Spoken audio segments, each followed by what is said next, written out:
Welcome, viewer of the Tube Naval News and Reviews. I'm here today to review Jett Rocket for Wii, specifically Wiiware. I got this game probably a couple of years ago, never got around to playing it a lot. And recently I have been itching to play a 3D platformer like, say, Mario Galaxy or Mario Galaxy 2 or Mario 64. And I remembered that I had Jett Rocket in my library, and I had 2 weeks to kill because I'm off on holiday, so I wanted to play something like that, and luckily I did 100% the game, which meant I collected all the solar cells, and beat every level obviously because of that, and also beat all the objectives, like, collect over 1,000 solar cells, all the tasks. And it was a very challenging game. It's quite challenging, but also part of the challenge was the faults in the game, which was things like trying to find the solar cells in certain areas that you would not really notice unless you comb every little grain of sand. You have to go over the areas multiple times. And I play this game without a guide so I can do a honest review. And it took me many hours to find all the cells in each level, and I felt it was sometimes ridiculous where they placed them. Um, Other than that, the level design was actually pretty good, except enemy placement was quite bad, because if you want to collect all the solar cells, you're going to have to defeat all the enemies except for the ones that are there was a slam down on you. You can't defeat those ones, and every other enemy you have to defeat in order to get one cell. And all the cells are pretty well hidden mostly, for the most part. They're really hard, good ones to find. The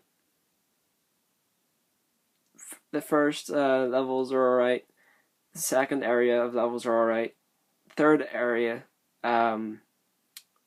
is amazing, the jungle level. Although it had a really hard boss at the end of the jungle one. And that's what's strange with this game, is the final boss is probably the worst boss in the entire game, because he's just too easy to beat, in my opinion. Compared to the second last one, the last one's so easy to beat. It was like at the most like a level 2 Mario boss from Mario Galaxy, likely. Maybe just level 1, like the first fight of Bowser. Sort of difficulty wasn't that hard, and it was quite a disappointment, really. And you don't really get that much reward for collecting all the cells. You get these like gallery diorama things that let you see the characters from the game, like Jett Rocket and the enemies, and even the telescope and things like that. So it wasn't the hardest game to 100%, but it's one of the only games recently that I've 100%ed, or felt dedicated to 100% it. It's also been one of the only games recently that I've finished, because there's a lot of games in my library which I haven't finished. So yeah. Do I recommend this game? If you like Mario Galaxy, Mario 64, Mario Sunshine, or Mario Galaxy 2, you'll probably like this game. Also, if you like 3D platformers, where you roam around a lot and explore and collect stuff, then you'll probably like this a lot as well. I do recommend trying to play this game without a guide. It makes it more challenging, lasts longer. I probably played this game for at least 8 hours plus, probably. Likely 10 hours actually, because I checked like the other day, it was something like 6 hours, but then that was just a couple of days ago. I was working on this game every day almost, and it's not. Everyone complains it's quite a short game, but I think it's quite a challenging game as well, and it can take you the best bit of a week to beat it, probably. Well, oh, also, yeah, I'm not sure if I mentioned this before, but certain solar cells are nearly impossible to get because if you hit a enemy in a certain part of a level, they're like in their swamp areas. If their solar cell falls in that, you have to try to like jump in to get it, and then jump out without dying. But that should never be part of the game. It should be like Ratchet and Clank 2, where the solar cells automatically go to you whenever you defeat an enemy. It's more like Ratchet and Clank 1. And also, if you want to know what the game feels like, it feels like a slowed down Sonic game. Because Jet Rocket has a homing attack, and he doesn't run very fast, but he runs like Mario almost. So it's like Mario meets Sonic. And Jet Rocket does not get any upgrades. He just runs around, and he uses his jetpack to go higher whenever he's jumping around, and that's about it really. He is called Jet Rocket.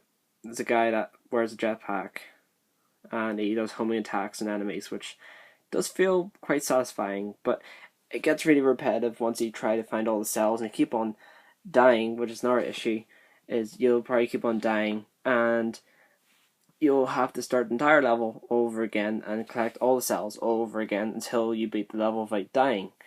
The only exception when this happens is in a boss level. Whenever you get to the boss and you die at the boss, you will be able to respawn with all the progress you made in that level. But you have to try to beat the boss before you die. If you die, then you're going to have to start level over again and then try to beat the boss and collect all the cells. And so it's a really challenging game.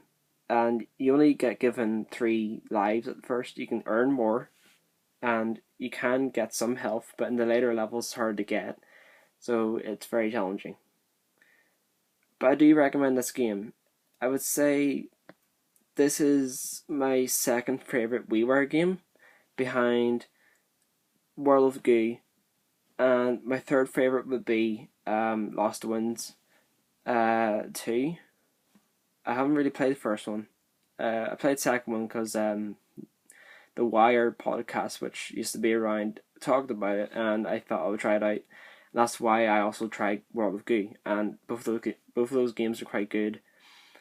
And if you want any more WiiWare game recommendations, I recommend Bit Trip series or Art Style Light Tracks, which I quite liked. Any other ideas? WiiWare has a lot of good games, but it only really has one 3D platformer, and that's Jet Rocket. So, my overall rating of Jet Rocket would be 88 out of 100. It's a good game, but it's got some issues. Sometimes graphical issues. The frame rate will go bad sometimes, but it's not so often that it'll break the gameplay.